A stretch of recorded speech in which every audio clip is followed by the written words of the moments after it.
Alors, le passage qui nous dit Vaïyu Chaye Sarah Mea Shana ve Esrim Shana ve Sheva Shanim Shne Chaye Sarah.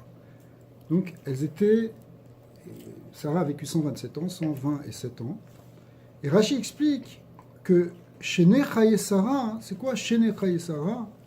Kulan Shavin Letova. Elles étaient toutes égales dans le bien. Alors, effectivement, Sarah, c'était pas évident qu'elle a eu que des bonnes années, a priori, puisqu'elle a été à certains moments prisonnière chez Pharaon, chez Avimelech. Elle a eu aussi beaucoup de difficultés pour avoir un enfant. Plusieurs années, elle a attendu. Donc, c'est pas évident du tout de comprendre en quoi toutes ces années étaient bonnes. Alors, on va essayer d'expliquer pourquoi elles étaient toutes bonnes. Elles étaient toutes bonnes, en fait, dans un autre niveau. Extérieurement, elle a eu des épreuves. Et nous aussi, on peut avoir des épreuves. Mais ça ne veut pas dire que ça ne peut pas être quand même des bonnes années. Ce qui est difficile à comprendre. Parce que quand c'est difficile, comment appeler ça des bonnes années? D'accord? Alors pour ça, on va partir dans une direction un peu spéciale qui va expliquer un concept, d'après la Chassidut et même d'après la Kabbalah, qui est le concept du libre arbitre. Parce que le libre arbitre, on est habitué à le comprendre tel que le Rambam Maïmonide l'explique. Et lui, comment on comprend, c'est marqué au début dans Halachot Yesodei Torah, que l'homme a le libre arbitre. Ça fait partie des vraies définitions du judaïsme. C'est pas, on n'est pas passif, on est simplement, on subit, on est comme une marionnette dans un univers qui est dirigé par le créateur et que tout dépend du mazal ou quelque chose comme ça. C'est vrai qu'il y a le mazal, c'est vrai aussi qu'il y a aussi la volonté divine qui dirige tout, mais nous, on a un libre arbitre et le Rambam nous dit, tu as le choix de faire ou de ne pas faire tel ou tel acte. Si on croit qu'on n'a pas de libre arbitre du tout, on tombe dans une forme d'erreur fataliste, mais ça, on laisse ça à d'autres philosophies. Ça existait chez certains philosophes grecs, chez certains philosophes musulmans. Mais dans le judaïsme, il y a un principe de base, c'est qu'on a le libre arbitre, et le Rambam le définit clairement dans les endroits où il écrit, c'est aussi dans le Moreh Nevuchim, dans le Guide des Égarés, que l'homme est doté du libre arbitre et qu'on doit exercer notre choix, et qu'au contraire, c'est même ça toute la valeur, c'est même toute ça la valeur de l'homme, que ce qui définit l'homme en quelque sorte, c'est sa capacité de choisir entre le bien et le mal, alors que les anges n'ont pas de choix, puisqu'ils font que obéir à Dieu, sans pouvoir s'opposer, bien qu'il y ait peut-être une notion aussi à réfléchir là-dessus, mais a priori ils n'ont pas. Et les animaux non plus, n'ont évidemment pas de libre arbitre, ils suivent uniquement leur instinct, et ils sont complètement passifs par rapport si vous voulez, à un choix. En revanche, l'homme qui se situe dans cet intermédiaire, il est la seule créature qui est dotée de cette liberté, et on doit choisir entre le bien et le mal, entre faire ou ne pas faire, que ce soit une mitzvah ou que ce soit une avéra. Oui. C'est que l'homme juge. Alors, non. En réalité, c'est quelque chose qui touche toute l'humanité. Tous les humains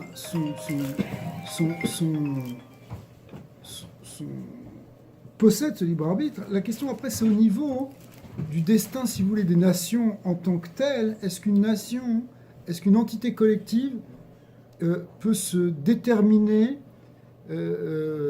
volontairement, c'est-à-dire avec une volonté de se déterminer dans un sens ou dans un autre, ou bien est-ce que ça, c'est quelque chose qui est finalement sous-tendu et porté par le Créateur?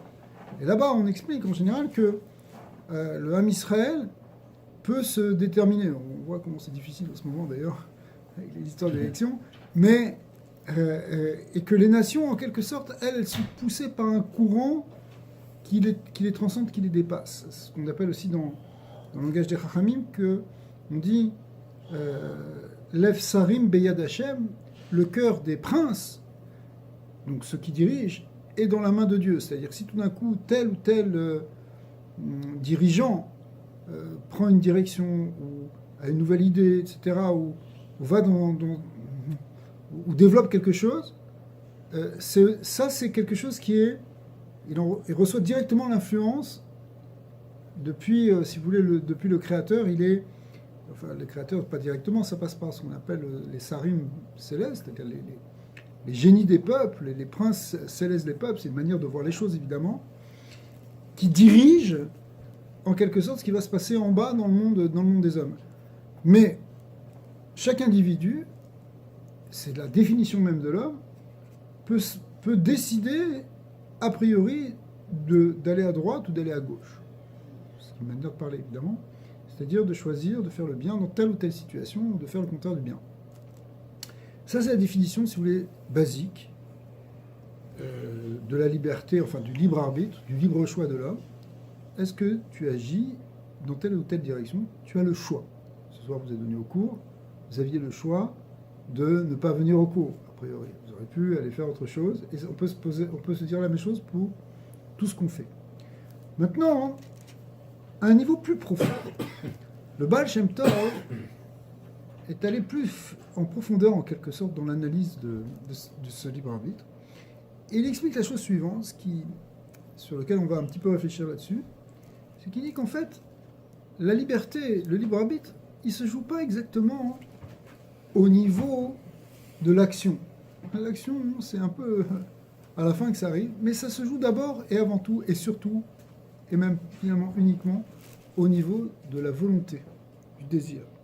C'est-à-dire que ce que tu vas faire à la fin, ça dépend du niveau de ton ratson. C'est sur ton ratson. Ratson, c'est-à-dire la volonté, ou le désir. C'est là-dessus que tu peux agir. C'est là-dessus que tu as un élément de liberté. Par exemple, tu prends un exemple, supposons, on va prendre un exemple un peu bateau, de quelqu'un qui veut absolument se réveiller le matin pour prier, pour servir le Créateur. Okay.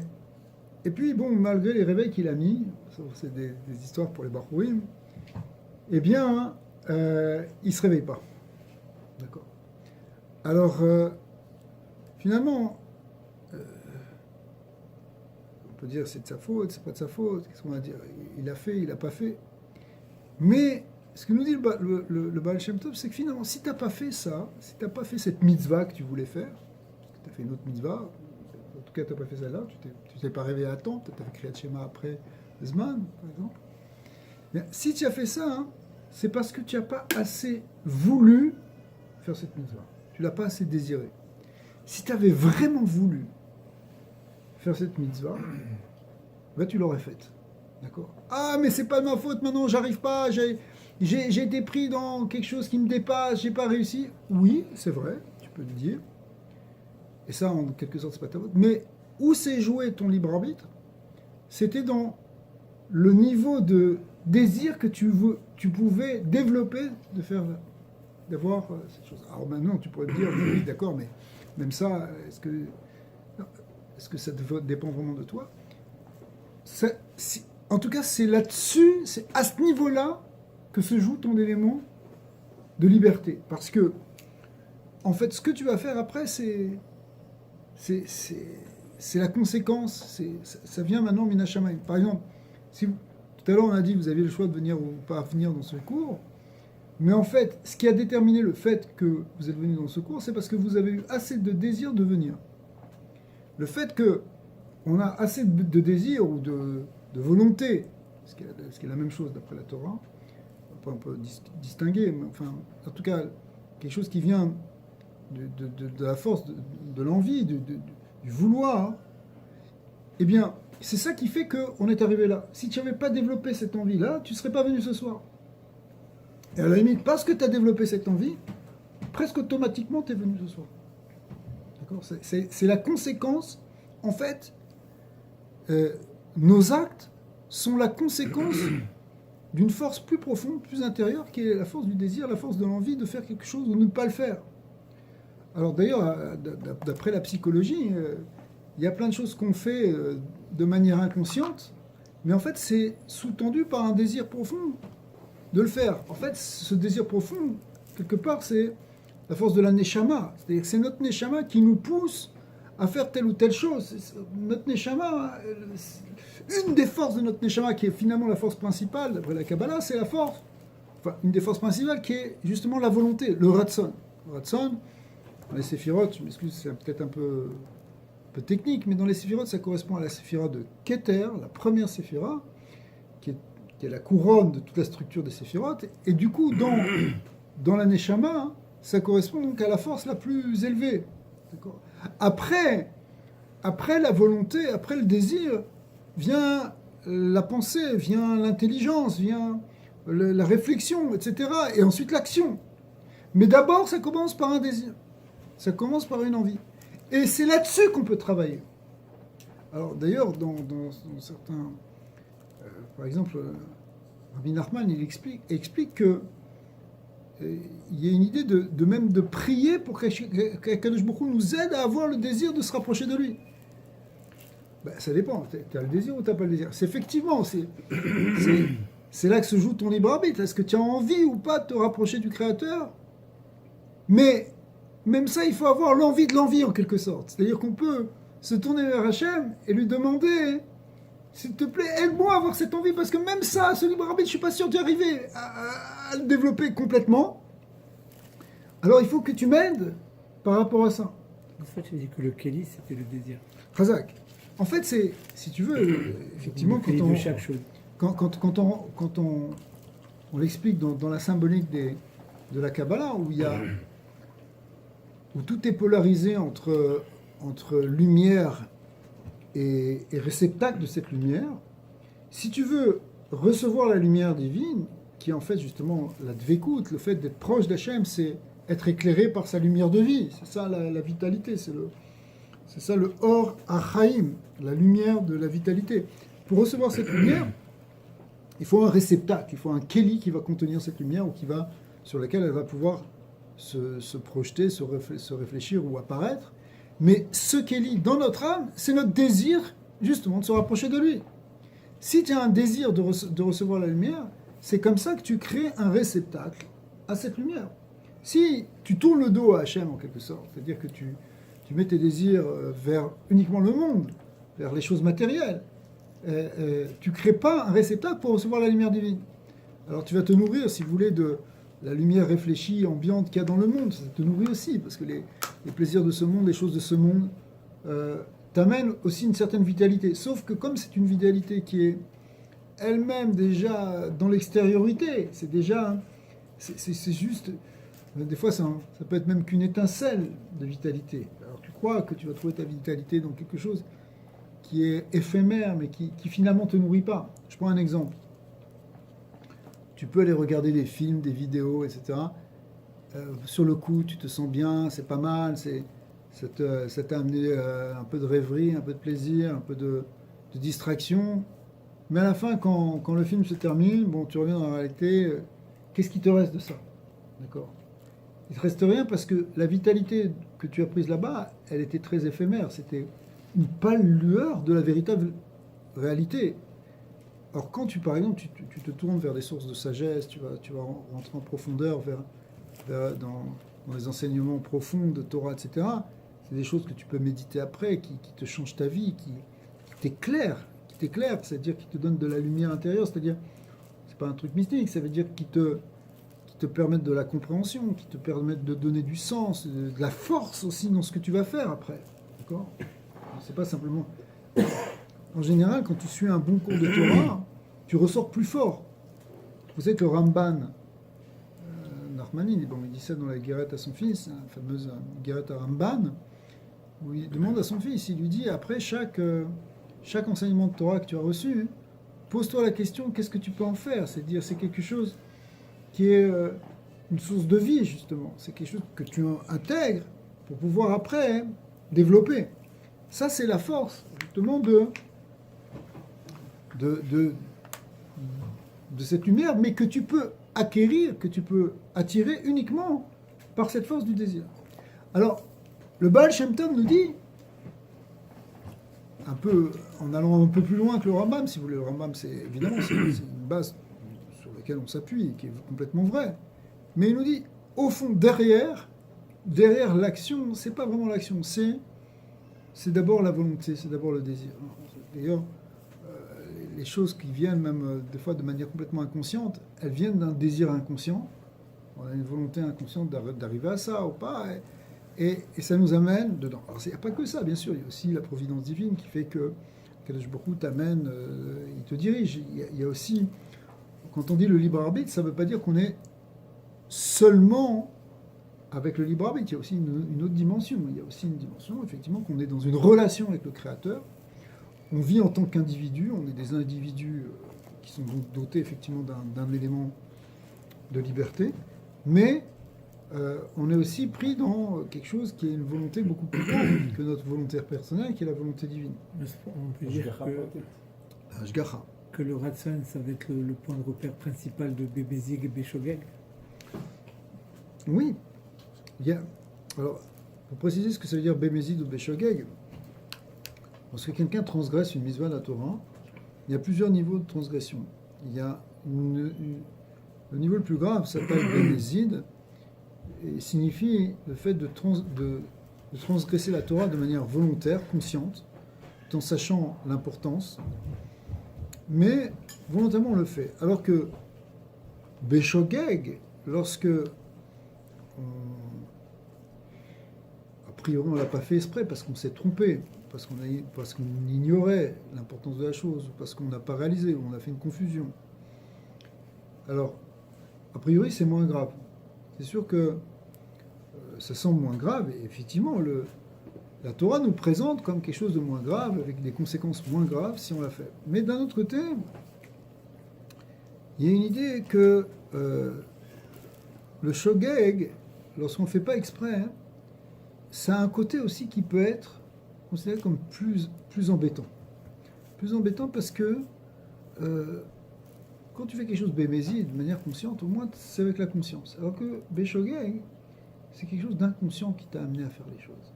Par exemple, je sais pas, tu t'es réveillé, Allumer la lumière Shabbat, ça, voilà. Alors, sans faire exprès. Voilà. Alors ça c'est pas si grave, parce que ça c'est mythe à sec. Mythe à C'est sec. vraiment de Shabbat, ça? Ouais, c'est moins que béshogeg. C'est même considéré comme rien du tout. C'est une espèce de réflexe physique. Ouais, mais si on avait conscience. Alors c'est quoi l'exemple de Shogeg, Shogeg? Shogeg, par définition, c'est que tu savais que c'est Shabbat, mais tu ne savais pas que c'est interdit. Par Ou exemple, bien, tu savais que tu c'était savais que interdit. c'est interdit, mais tu ne savais pas que c'est aujourd'hui Shabbat. Tu as oublié. Ah, Ça, c'est Ouais, comment il définit Shogeg. Ça veut dire que l'action était voulue, ouais. mais il manquait. le date. La conscience de... Est-ce que- Alors, le fait que tu fasses quelque chose de manière inconsciente, en pensant que c'est permis, d'accord, et qu'il y a cette confusion, ça prouve en fait que peut-être que tu as un désir inconscient de ne pas faire les choses comme il faut. Et ça, c'est plus embêtant d'une certaine manière, parce que justement, ça touche des strates inconscientes de ta personnalité. C'est-à-dire qu'au fond de toi, il y a quelque chose qui n'est pas encore clarifié, sur lequel tu n'as pas encore travaillé. Et c'est un appel, justement, aussi qu'on transcrosse Béchoyeg, et c'est un appel, justement, à essayer d'approfondir, de travailler sur soi, de se transformer. Alors, dans tous les cas, hein, ce qu'on voit, c'est qu'il y a une idée qu'il y a un désir conscient ou inconscient hein, qui a motivé notre action. D'accord. Et c'est là-dessus qu'on peut essayer de travailler. En fait, la voie du Baal Shem Tov, hein, c'est un appel à rentrer en profondeur en nous pour changer notre désir. conscience. Pour changer notre désir Parce profond. que grave, ça c'est la seule chose qu'on peut contrôler. La C'est ça seule- le. C'est la seule chose que Le réellement, vraiment, oui. Parce que Le reste, c'est si des tu ne conséquences. travailles pas là-dessus, presque automatiquement, tu vas te retrouver dans telle ou telle situation. Non, mais je veux dire, genre l'action, on la contrôle pas. C'est- L'action, on la contrôle pas. C'est ça ce que nous dit le Baal Shem Tov. C'est très C'est grave. juste le désir qu'on peut contrôler. Alors, c'est ça. Il dit Ikar Abechira, en tout cas l'essentiel de la Bechira, l'essentiel du libre arbitre, Enat Luya Rak Bemas. Et ça ne dépend pas seulement de l'action. Parce que l'action, bien souvent, comme on vient de l'expliquer, n'est qu'une conséquence d'un désir plus profond. Et là, Ikar ou Ratson, l'essentiel c'est le Ratson Veu, d'avoir Dak Meot, c'est quelque chose de très fin. Parce que d'un certain point de vue, on ne peut rien faire par nous-mêmes. Même si on a dit qu'on a le libre arbitre au départ en introduction, c'est vrai. Mais si ce n'est pas Hachem qui nous permet de faire une chose, est-ce qu'on peut la faire? On ne peut rien faire. Donc la seule chose qu'on peut essayer de changer, c'est notre envie, notre désir de faire ou de ne pas faire.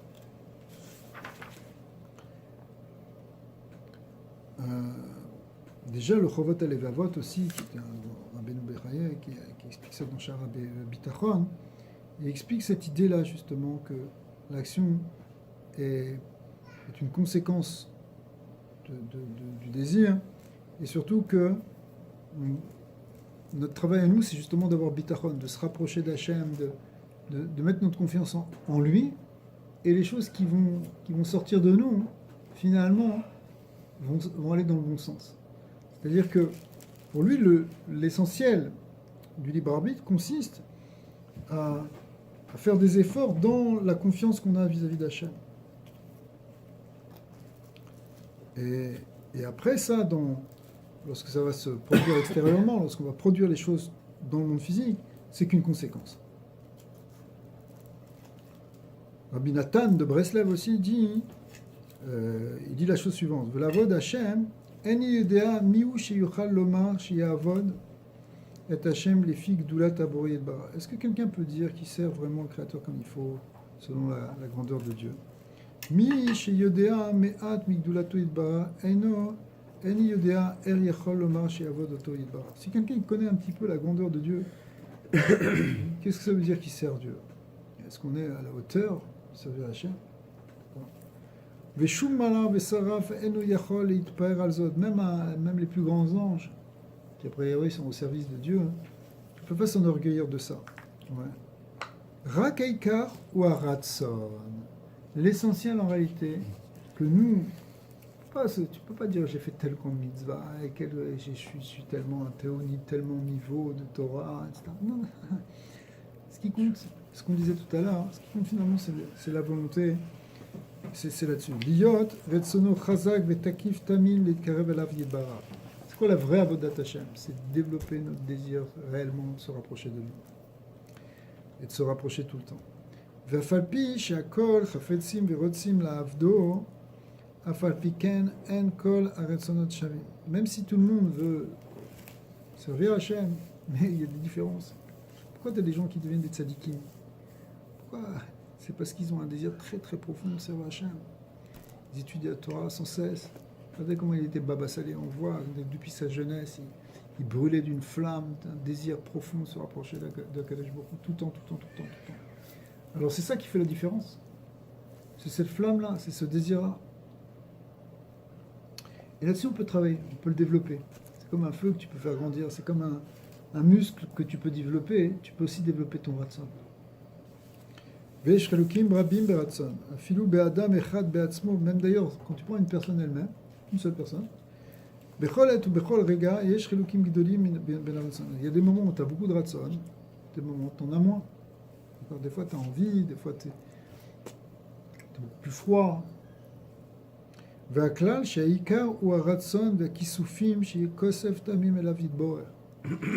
que ça c'est vraiment la chita de Rabbi Nathan, Rabbi Nachman, c'est que l'essentiel c'est qu'on développe ce désir, qu'on brûle ardemment envers Hachem.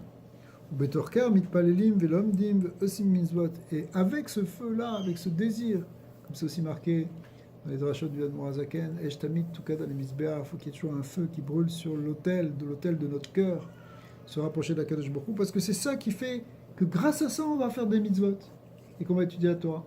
Mais quand il n'y a pas cette flamme-là, quand il n'y a pas cette flamme du désir, tu n'arrives même pas à ouvrir un livre. Tu n'as pas envie de sortir de chez toi pour faire une mitzvah. D'accord? Ou Bémet, les filles d'Ouato, Idbara, Kolelu Avodot, Enam Klum. Parce qu'en fait, du point de vue d'Hachem, regardez les forces du texte de Rabbi Nathan ici, c'est que du point de vue d'Akadosh Baruch Hu, tout ce qu'on fait, ça n'a pas de valeur. Comme tu disais tout à l'heure, c'est tout par rapport à nous. C'est tout pour nous, quelque part, ce qu'on fait. Bien qu'on le fait pour Hachem. Mais c'est comme le dessin d'enfant que tu fais, qu'un petit enfant il fait. Est-ce qu'il a une vraie valeur artistique? Non, mais il fait plaisir aux parents. Même chose, ta avoda. Est-ce qu'elle a une vraie valeur d'avoda par rapport à Kadosh Baruch Hu? Est-ce qu'il a vraiment besoin de ça? Non. Mais par contre, il y a un achat, en quelque sorte, même ça c'est une manière de parler, de du fait que toi, tu as mis ton cœur, tu as mis ton amour dans ce que tu as fait. Rak akol ou bederer keilou. Qui akol, tout ce qu'on fait en fait, c'est comme keilou. C'est parce que Kadosh Baruch Hu, il veut, genre, c'est comme si c'était important ce qu'on faisait. Mais en fait, c'est pas important. Ce qui est important, c'est justement ce que tu mets dedans. Qui akol ou kemo srog be alma kenegen gudatot ba. Parce que par rapport à Kadosh Baruch Hu, tout ça, c'est presque comme une blague, ce qu'on fait. Mais attention, c'est une blague très sérieuse, parce que c'est ça qu'Hachem, il attend de nous. Il attend qu'on fasse quelque chose. Pour toi, tu attends que ton enfant il fasse quelque chose, qu'il progresse, qu'il avance dans l'école, etc. Même si toi, tu es bien au-dessus de ça. Le jeune Ashkenaz, bon, peu importe. Valpi Kabbalah. Alors ça, maintenant, si on va un peu plus loin, il y avait un grand Mekoubal, on a déjà parlé plusieurs fois, le Bala Sulam, Rabbi Yehuda Ashlag, qui était un très très grand Mekoubal, un des plus grands Mekoubalim du XXe siècle. Il a écrit beaucoup de Sfarim, à part les grands Pirushim sur le Zohar et sur la Kabbalah du Harizal. Et là-bas, il explique il explique que le niveau, alors on va rentrer un peu dans un langage de Kabbalah maintenant, que le niveau le plus élevé de l'âme, on sait, ça s'appelle comment? La Yechida. La Yechida, qui est la partie unique. Yechida, c'est bien le mot Yachid, unique, qui est la partie unique de l'âme qui se retrouve dans chacun, qui est la partie la plus profonde, qui d'ailleurs dans les sphirotes correspond justement au Keter, à la couronne, qui correspond au Ratson profond de l'être, le désir profond. L'homme, il est divisé en plusieurs portions. Alors, en fait, il y a plusieurs niveaux dans la Neshama. C'est pas qu'elle est séparée, qu'il y a des morceaux d'âme, parce que l'âme c'est quelque chose de spirituel, mais il y a plusieurs degrés, plusieurs niveaux qu'on peut développer ou qu'on peut révéler, parce qu'en fait, toute notre âme, elle est déjà en potentiel, mais notre travail à nous, c'est de révéler la Neshama justement dans notre corps. Et alors le Baal Sulam, il explique que cette partie qu'on appelle la Yechida, cet aspect le plus profond de la Neshama, s'appelle aussi Or HaChochma. Or HaChochma, c'est la lumière de la sagesse. Et l'essentiel, le Or HaChochma, c'est l'essentiel de la sagesse. C'est la lumière de la sagesse. Et il dit Veikar HaBechira, chez la Adam ou Beor HaChasadim, chez Bechinat Yechidat Tata. En fait, quelque part, nous, notre libre arbitre, il se joue à un niveau un petit peu inférieur, qu'on appelle pas simplement la lumière de la Chokhmah, mais dans son langage, ce qu'on appelle la lumière des Chassadim. C'est-à-dire au niveau du cœur, c'est-à-dire au niveau, les Chassadim, c'est une ligne de Chesed. Et c'est quoi l'union de Chesed? C'est justement développer notre cœur, d'être en vie.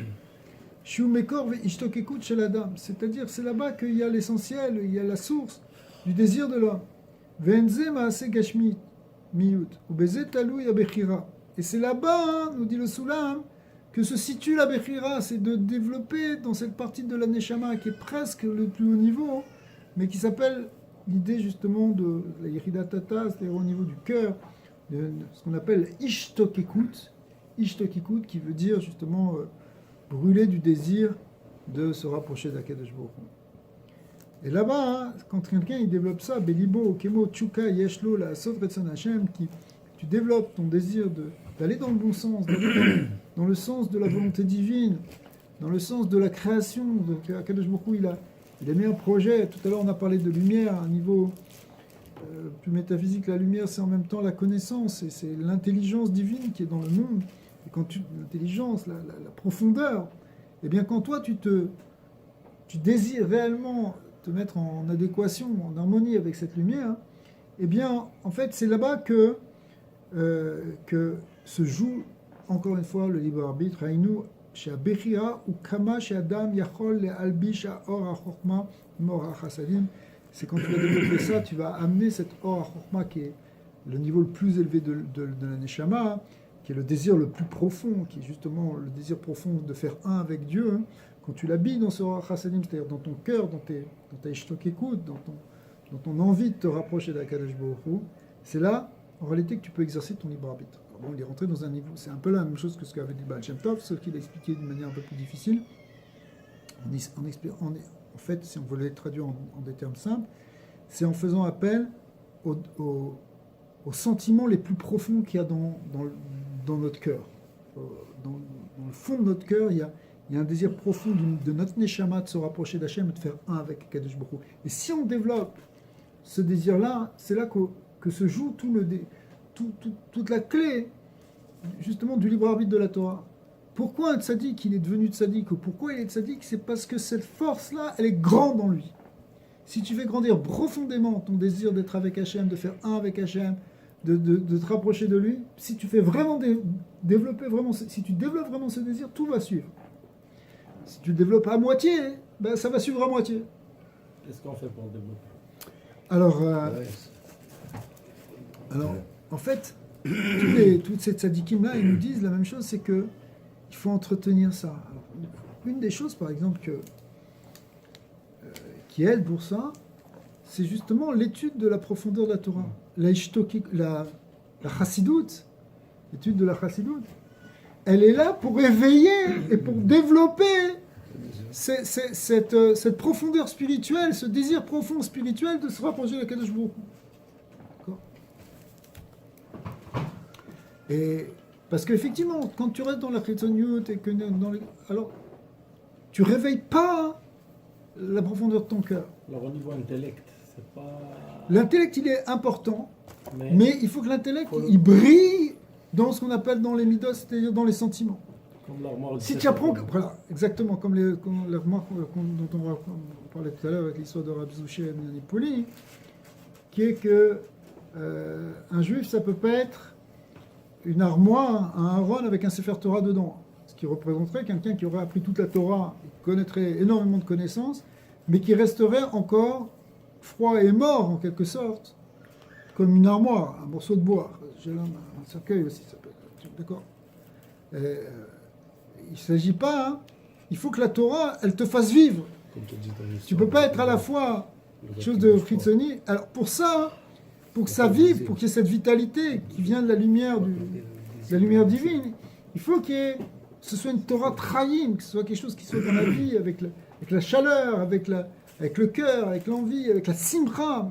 Rabbi Nachman insiste en disant que s'il n'y a pas de simcha, il n'y a encore rien, on ne peut rien faire sans la simcha.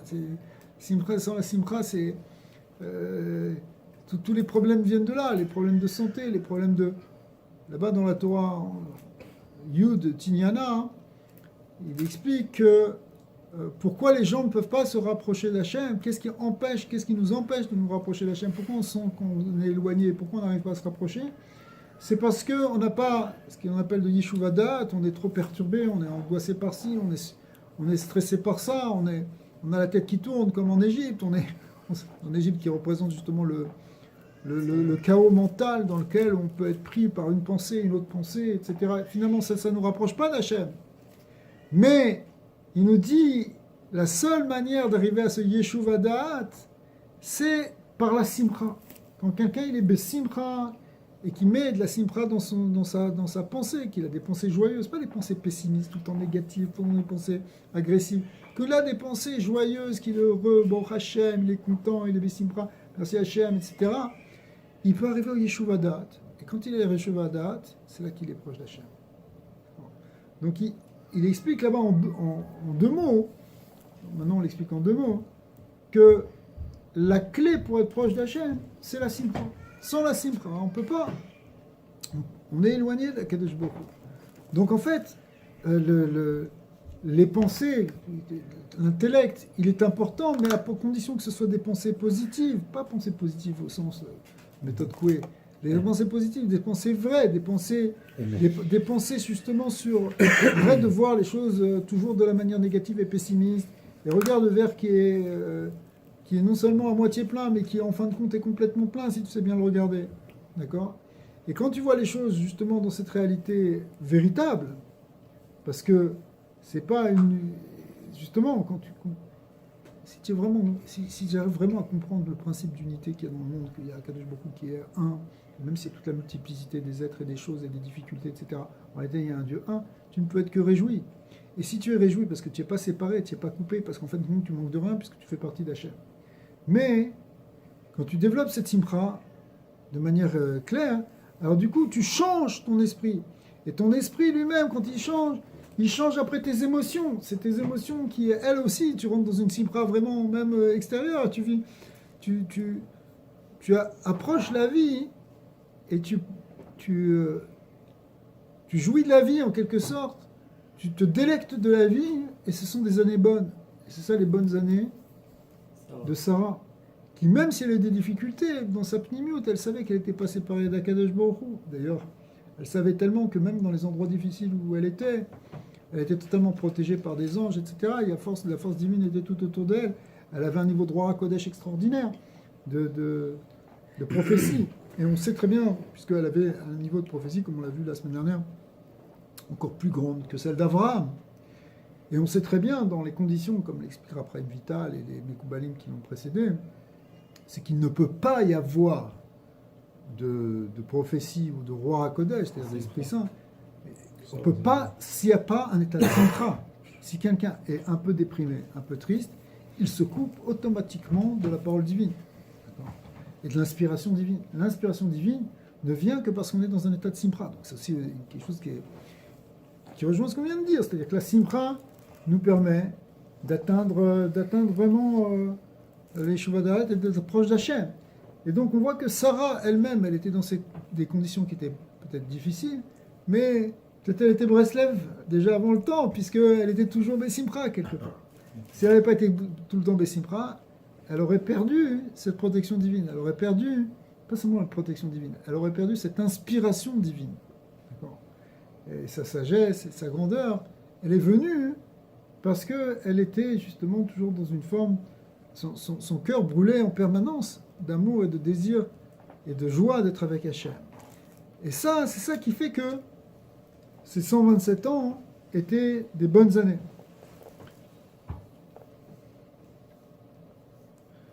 C'est marqué aussi, toujours dans le Baal HaSulam, donc Rabbi Yehuda Ashlag, que Ikar HaBechira ou limtso chen be'enei Hashem. L'essentiel de la Bechira consiste à trouver grâce aux yeux d'Hachem.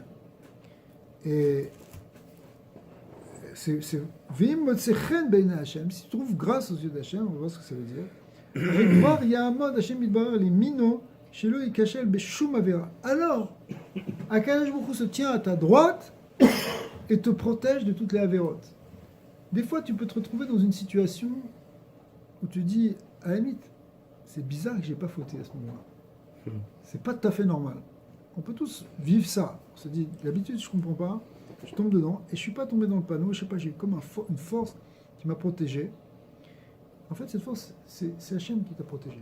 C'est Hachem qui t'empêche, qui te protège de tomber dans la Avera. Parce qu'effectivement, comme on a expliqué, quelque part au niveau du maasé, de l'action, on n'a plus vraiment le libre arbitre. Tu te retrouves dans une situation, tu es conditionné. Mais si tu as trouvé grâce aux yeux d'Hachem, parce que justement, tu as fait quelque chose pour lui, Hachem il fait quelque chose pour toi, il te protège. D'accord ? Et c'est pour ça que c'est la force du Baal Sulam, mais c'est aussi repris dans les écrits de Rabbi Nachman. C'est que, essentiellement, ce qu'il faut, c'est qu'on trouve cette grâce aux yeux d'Akadosh Baruch Hu. Parce qu'à ce moment-là, on ne va plus faire de Avera. On va être protégé de la Avera, même si on n'a pas le niveau, peu importe, tu as trouvé grâce aux yeux d'Hachem, tu es pris dans des forces positives qui t'évitent de tomber dans le péché. Et nous, des kol kama yoter, ishtok sheesh la adam bepnimiut, libo la sot nachatruar le Hachem midbara. Mais comment tu trouves grâce aux yeux d'Hachem ? C'est parce que tu développes ton désir de lui faire plaisir. Ton désir de te rapprocher, de faire du bien, d'aller dans le sens bien de la création, dans le sens positif de la volonté divine, c'est ça qui fait que tu trouves grâce aux yeux d'Hachem. Et c'est ça qui, finalement, ensuite te protège. En fonction de ce désir-là, tu vas trouver grâce. Et à la mesure de ton désir de te rapprocher, tu vas trouver un niveau de protection et de grâce divine. Vezeu ikar bechirat adam, et c'est ça l'essentiel du choix de l'homme. La bechirat se joue là. Kemo shekatuv besifro akadosh Hashem shamati shamacha. C'est un mama, enfin c'est des discours du Baal HaSulam. Et là-bas, il dit la chose suivante. Bisman, chez Over Ezu Avera. Lorsqu'on fait Chas v'Shalom une Avera, ou Beta ou Tsarir, l'Eitraret ou l'Istaer, la Avera chez Asa. Évidemment, la première base, la base de tout, c'est que si tu as fait quelque chose qui est négatif, qui est, je sais pas, tu as fait du mal à quelqu'un, tu as fait une Avera, tu as fait quelque chose. Alors, la moindre des choses, la première chose, c'est qu'effectivement, tu te sens, dans un premier temps, tu te sens mal et tu regrettes. Okay. Si le gars, il ressent pas, ça lui passe au-dessus, ça commence pas. C'est sûr qu'il faut qu'il y ait... C'est normal. Alors, attention, on va voir qu'il ne faut pas rester dans la culpabilité, on en a déjà parlé plusieurs fois. La culpabilité, le gars, il n'arrive pas à se remettre une fois quelque chose, et tout le temps, il pense, il est obsédé par le fait qu'il a fait cette affaire, etc. C'est pas bon, ça ne marche pas comme ça. Mais, au départ, il faut quand même que tu regrettes. Tu dis, bon, je ne vais plus le faire, je prends une décision, j'arrête maintenant. Même si je ne sais pas si je vais réussir la prochaine fois à ne pas retomber. Mais en tout cas, j'arrête. Le remords, il traduit quelque part le désir de s'attacher à Hachem. Exactement. Donc quand tu l'as trahi, tu as... C'est ça. C'est pour ça que la première chose, c'est effectivement de regretter la vera qu'on a faite. Gam kan tzrichim lesader et sidre atzar ve'aker alezu nekuda utole et sibat gorem avera. Mais quand tu fais écoutez bien la finesse ici, c'est-à-dire qu'il va te dire, en fait, ce qu'il est en train de nous parler, ce dont il est en train de nous parler, c'est partie des bases de la teshuva. Tu as fait une avera, tu regrettes d'avoir fait la avera, et tu décides de plus la faire. Okay, ça, c'est la base de la teshuva. Mais il te dit, là aussi, il faut que tu commences à rentrer un peu dans quelque chose d'un peu plus fin, et que tu regardes sur quoi il faut que tu fasses teshuva. C'est quoi que tu dois regretter? Est-ce que c'est simplement regretter d'avoir fait cette action négative, ou bien, et c'est ça qui va développer, il faut que tu regrettes de ne pas avoir assez eu envie de te rapprocher d'Hachem, ce qui t'aurait éloigné de toute sa vérote. Et c'est là-dessus qu'il faut qu'on regrette.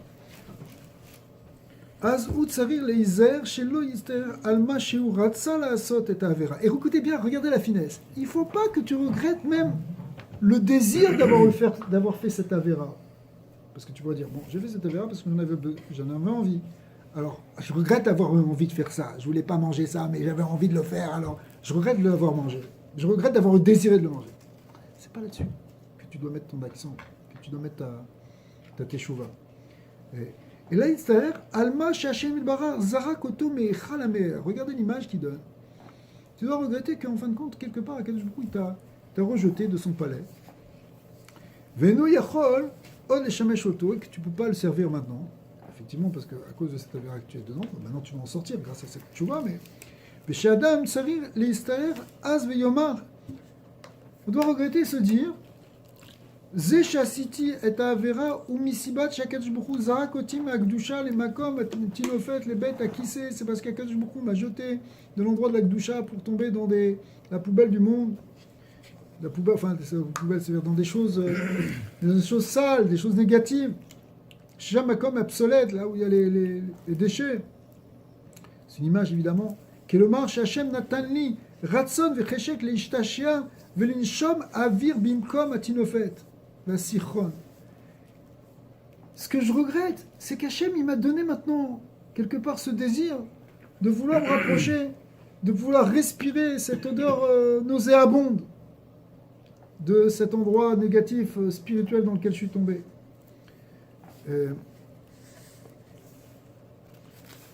Et au Kimoken, Bisman Shadam, Margi Sharshav, Unimsa Bebrinatali. Alors, donc en fait, quelque part, ça veut dire, pourquoi Kadosh Baruch Hu, il nous sort de là, en quelque sorte, c'est parce qu'on n'a pas assez montré qu'on voulait rester proche d'Hachem. Tu parlais du shogeg, ça se voit encore plus dans le shogeg. Tu as quelque chose, par exemple, tu es dans la doucha, tu penses, mais tout d'un coup, tu fais un truc et tu te retrouves, mais oh, comment d'un coup j'ai pu descendre? J'étais bien, maintenant comment j'ai pu descendre? Quelque part, il y a une force qui t'a pris, c'est même pas toi. Ouais. Et à Kadosh Baruch Hu, en fait, des fois, hein, il fait ça simplement rien que pour que tu montres ton désir de te rapprocher de lui. Parce que peut-être tu ne l'as pas encore assez développé, ou tout simplement parce qu'il veut que tu le développes encore plus. Des fois, c'est même pas quelque chose de négatif. Là, on rentre dans quelque chose d'encore plus profond dans le libre arbitre. C'est que des fois, Kadosh Baruch Hu, il te met dans une situation qui apparemment négative de Avera, mais c'est simplement parce qu'il veut que tu sortes un désir encore beaucoup plus grand. Le Sod Baal Tshuva, si tu veux, Baal Tshuva peut amener beaucoup plus de force que s'il était simplement resté tzaddik tout le temps. Parce que quand tu es tzaddik tout le temps, bon alors, tranquille, tu sers à Kadosh beaucoup avec sans montrer des forces extraordinaires. Alors quand tu fais Tshuva, des fois il faut que tu t'arraches et que tu dises non, mais je comprends pas, Hachem, sors-moi de ça. Mais l'action, elle est réciproque. Quand je désire de me rapprocher d'Hachem, je suis en train de chez lui aussi un désir de se rapprocher de moi. C'est ça cette Quand idée. je m'éloigne de lui, lui aussi, c'était- il y a une amplitude qui est double. C'est ça. C'était ça l'idée de trouver grâce aux yeux d'Hachem. Quand tu t'éloignes de lui, alors il faut que tu développes 2 fois plus ou 3 fois plus de force, d'envie de te rapprocher d'Akadosh Baruch Hu pour remonter, pour reconnecter, pour ressouder ce qui a été brisé. Quand tu vas le ressouder, ça va être encore beaucoup plus fort, comme on sait qu'un endroit où on a fait un nœud, où on a renoué, finalement, il devient plus costaud que ce qu'il était au départ. Alors, d'ailleurs, ça peut être aussi dans le sens contraire. Quand tu sens que maintenant, là, ouais, tu es en train de te rapprocher, tu es en train de monter, tu as, comment on dirait, le vent en poupe, c'est-à-dire que tu es poussé par un rouard là, qui t'amène à te rapprocher d'Akadosh Baruch Hu. Ou margish ksat tam be'avoda, tu commences à avoir un plaisir dans ce travail, dans ce service-là, de se rapprocher d'Akadosh Baruch Hu. Veshlo ratson vecheshek la'avodat Hashem, et tu as envie de te rapprocher d'Akadosh Baruch Hu, tu as un désir d'aller prier, d'aller faire des choses. An yomar arshav ani nimsa bematzav she'ani mevin shekedai liyot oved Hashem. Ne dis pas que maintenant je suis dans une situation où je comprends avec Hashem. Et là où tsarir ladal arshav ou matzachen bein Hashem. Tu es en train de monter maintenant.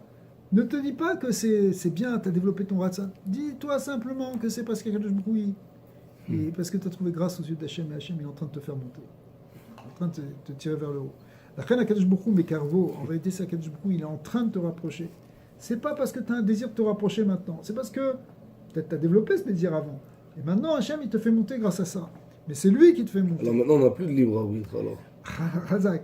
Alors où est-ce qu'il se joue le libre arbitre? C'est qu'effectivement, c'est pour ça que c'est un peu quelque part avoir le désir du désir, c'est l'avoir envie d'avoir ce réchec avec Akadosh Baruch Hu. Mais ici, dans le Soulam, c'est désirer trouver grâce aux yeux d'Hachem. Et désirer trouver grâce aux yeux d'Hachem, alors effectivement, comment tu vas le trouver? Par ton désir de te rapprocher d'Akadosh Baruch Hu. Une fois que tu l'as trouvé, Mais alors, il faut que tu remercies Akadosh Baruch Hu d'avoir trouvé grâce à ses yeux. Tu ne perds pas le libre arbitre parce que. il faut toujours continuer à vouloir. Exactement. Toujours continuer à prier, de vouloir continuer à se rapprocher d'Hachem. C'est ça le libre arbitre que tu as, c'est ça. Le désir de vouloir se rapprocher d'Hachem. Donc en fait, That's it. De faire ou pas faire la mitzvah. C'est la seule chose. La vera, ça vient parce que tu n'as pas voulu faire la mitzvah. Tu n'as pas voulu. Tu n'as pas voulu avoir le désir de faire la mitzvah. Donc tu n'as pas voulu t'empêcher de faire la vera. Non, il a dit la vera, ça vient tout seul. c'est en réalité, Non. quand tu tombes dans la vera, c'est quelque part, c'est que tu es plus connecté. C'est comme si l'image, c'est une image un peu forte, c'est comme si tu étais jeté du palais d'Hachem. On te dit, vas-y, tombe dans l'eau et débrouille-toi. Voilà. Et là, presque inévitablement, tu vas te salir. Tu vas tomber. Donc, la seule solution, c'est de remonter vers Akadosh Baruch Hu, de trouver grâce à ses yeux. Mais, quelque part, même si on a le libre arbitre de désirer ça, après, c'est pas tout à fait dans nos mains. Parce que c'est pour ça que. Alors, attention, là on est en train de rentrer dans des choses un peu profondes, puisqu'on est en train de dire que quelque part, notre libre arbitre, il est limité simplement à un désir de se rapprocher d'Akadosh Baruch Hu, et même ça, on ne sait pas comment ça va tourner, puisqu'en fin de compte, c'est lui le boss. Mais, d'un autre côté, ça ne vient pas enlever ce qu'on avait dit au départ, quelque part dans le Rambam, où finalement, à chaque fois qu'on a une action, on doit quand même se poser des questions. Est-ce qu'on fait ou est-ce qu'on ne fait pas? On n'est pas en train de développer ici une théorie du libre arbitre pour nous dire que finalement, on n'a pas de libre arbitre. c'est pas vrai qu'on n'a pas de libre arbitre, sauf que le libre arbitre se joue à des niveaux beaucoup plus profonds, plus intimes en nous. Il faut essayer de le développer et de travailler avec ça. Ça veut dire qu'on n'a pas vraiment un désir de faire du mal. Non, exactement. Parce que la neshama à l'intérieur, Elle était elle au ne veut pas faire du mal. Alors on ne peut pas dire que le libre arbitre c'est le désir du faire de mal. Ouais. Non. C'est que si on n'a pas ce désir de s'approcher d'Akadosh Baruch Hu, la conséquence c'est qu'on va être jeté dans un endroit où on va finir par faire du mal. C'est éloigné. Alors, juste, on va conclure ce petit show. Vezeu, Veze biur divrei Rashi Akadosh Shne Chayesara Kulan Shamvin Letova. Maintenant, on comprend pourquoi on dit que les années de Sarah étaient toutes égales dans le bien. Des Sarah imenu Gamken Ayalo Aliot Veyeridot. Ayala Aliot Veyeridot. C'est sûr que Sarah imenu, c'est une grande satisfaction, mais elle a eu des moments d'élévation, des moments de diminution. Le Mesham Yechaya, Velemarotzot, Bekol Et Veazman, Lo Itatzva Klal. Mais malgré tout, elle s'est jamais déprimée du fait qu'elle avait des moments d'extase et des moments où c'était plus difficile. Des Yediya, des Yada, pardon, des Mikevan Shayala, Tchuka Be'emet Betachlit Ashlemut, étant donné qu'elle avait un désir parfait, complet, tout le temps, de se rapprocher d'Hachem, alors Inken, En Litatsev Klal, alors il ne faut pas du tout s'angoisser à la maasé sur ce qui va se passer, sur ce qu'on va faire. Mais parce que là, elle a joué complètement son libre arbitre. Quand tu développes ce désir en permanence et que cette flamme, elle est là, très forte, c'est là, ok, tu as fait tout ce que tu avais à faire. Après, tout le reste ne va être qu'une conséquence. Velo natna reshut les Baal davar, les Irknis, Beliba, Loma. Alors elle ne laissait pas au Baal davar, c'est-à-dire au Yetzara, rentrer dans son cœur pour dire de Halo, Mikevan, chez les Maasé, los Archita, la Sot Ratsan Hashem, Arézé, Simanra, que peut-être maintenant t'as pas bien fait. En fait, ça nous parle à nous, si vous voulez. Des fois, le Yetzara, il vient et te dit, mais t'as pas fait tout ce qu'il fallait pour servir à Kadosh Baruch Hu, c'est pas bon ce que tu fais. Et là, Gabra, Yetzira. À ça, elle ne rentrait pas, ce Yetzara. Elle dominait ce Yetzirah, c'est-à-dire qu'en fait, maintenant, si tu veux bien avancer, que tes années soient bonnes, que Hashem soit une bonne année à tous, c'est que tu laisses pas rentrer la tristesse et l'angoisse qui vient te dire ouais mais tu t'es pas bien comporté, c'est pas bon, t'es pas au niveau, t'es pas correct, etc. Non, réfléchis plutôt. Tu n'es qu'un chassid. Réfléchis plutôt à te rapprocher d'Akadosh Baruch Hu et tout va s'arranger. Amen. Oh, Fadonai, Amen, Amen.